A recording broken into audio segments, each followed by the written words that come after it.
So last night the temperature got down to -2, and I didn't really think that it was going to get cold enough to actually need to worry about disconnecting my water from the trailer, right? So I thought that I would take a risk and leave it on, and lo and behold, we ended up getting -4 last night. So we had a few complications in the morning.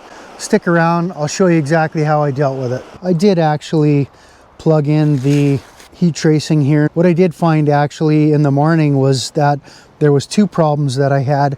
The first part of the connection that had failed was right here in this Y piece, and with that little bit of temperature drop below zero with metal fittings, it was just enough to make sure that it got plugged off.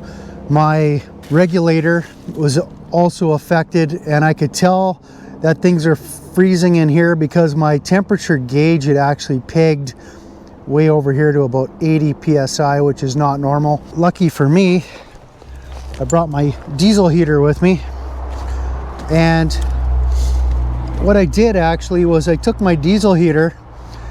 I'm just using this for supplementary heat in the trailer during the cold nights, but what I did was I took this off and just blew warm air directly onto this particular exposed metal, and it actually had thawed it out.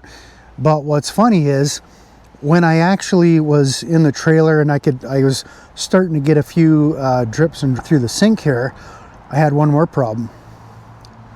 And that problem was my water filter was actually freezing up as well. So when you think about it, right, you've got all these small porous. Needed to actually thaw this out with my diesel heater as well before I could actually get water. Tonight is going to be about -6, so we got a few more extra precautions to take.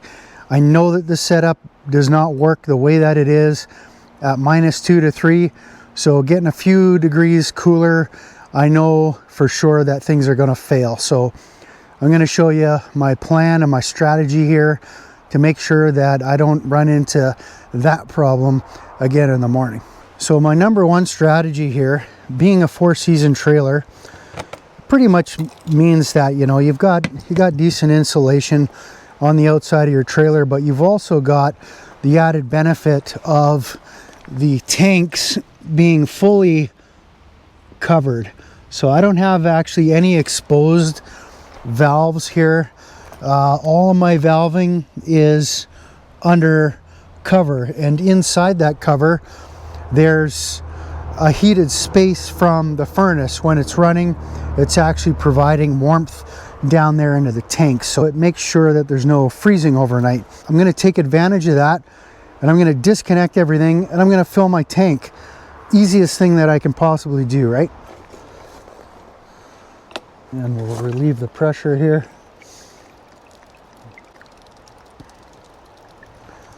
I've got 0 psi on the gauge, so we're going to get this disconnected. Okay, so I'm doing all this here during the day when the temperature's a little bit warmer. It's about 10 degrees out here currently, so that's more than warm enough. I'll make sure my O-ring's in there and then put my plug back in.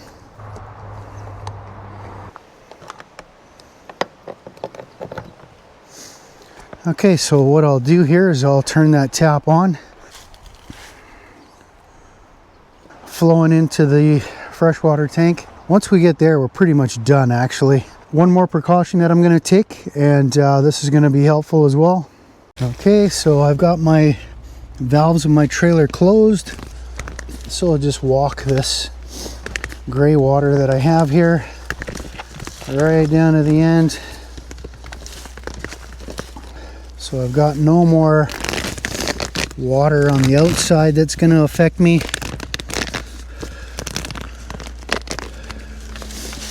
This is all nice and empty. I'll close up my tank.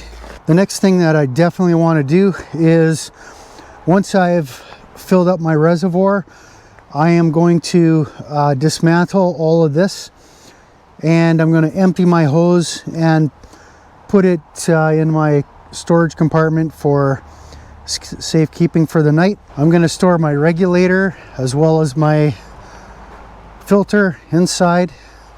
I like to keep things into a tote here. I'll just put that there. It's not heated in this compartment, but it is warmer than outside because the inside is actually heating the compartment close by. I will lock that up for no contamination issues, and that's it. Simple as that. And now I'm ready for the nighttime temperatures. I don't care what level it drops down to.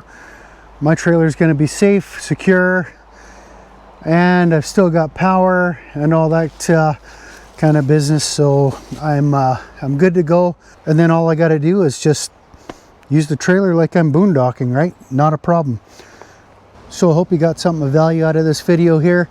If you have, click that thumbs up, hit the subscribe, because we're always dealing with the issues that we come across in the RV world, and you never know what's coming next. So for freezing protection, you don't actually need any special equipment for your RV trailer during those freezing moments.